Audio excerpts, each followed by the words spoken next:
Ang pagsugpo sa droga, hindi yan magic formula para sulbahin ang lahat ng kabulukan sa gobyerno. And dyan na naman tayo, ginagamit na naman natin ang droga bilang pinagkakasya natin ang problema ng buong bayan na yan ang magiging problema. Yan ay tukhang mentality ni Duterte. May sagot ho ba kayo doon?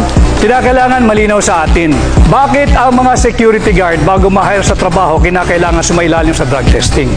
Ang pagiging opisyal ng gobyerno, ikaw ay humihipo ng pera ng mamamayang Pilipino. Higit na mataas dapat ang standard natin sa mga naglilingkod sa gobyerno.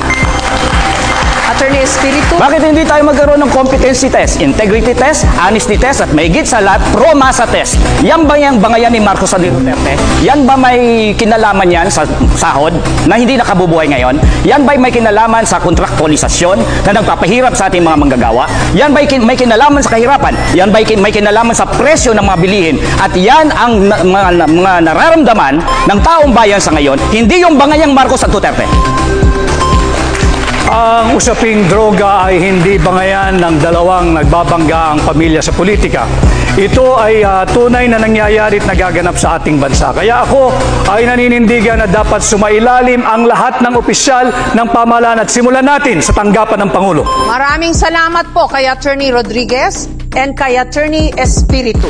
Dapat lang kasuhan si dating Presidente Duterte at long overdue na ito. Libo-libo ang pinapatay ni Duterte pero wala pang napapanagot. Sinasabi natin dito na dapat ay yung kaso na ito ay matagal na, pati na rin siguro.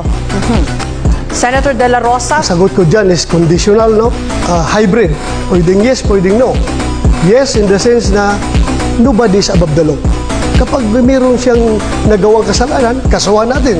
Pero kung wala naman siyang nagawang kasalanan, huwag mo siyang kasuhan base doon sa kaso ng ibang tao. Because guilt is personal. Huwag po nating ipaangkin kay Pangulong Duterte yung kasalanan ni Ninja Cups. Kaya po, after 3 years na tapusan sa pag-uulong, walang kaso. So, mismong siya, si President Duterte, ay umamin na pumatay siya ng tao. Kaya kailangan siyang kasuhan. At ito, sino ba yung nagdisenyo ng mga policy na ito? Siya rin at nag-cause ng pagpatay. Maging si Senator Senator Bato ay dapat kasuhan. Gigil na gigil kang kasuhan si Pangulong Duterte at ako ng mga kaso na hindi mo kami maliling. Kumusta na po yung conviction mo sa kasong child trafficking? Ano na po nangyari? Bakit andyan ka pa? Hindi ka pa nakulong. Ang ordinaryong tao nagtatanong, porque congresswoman ka, hindi ka nakulong.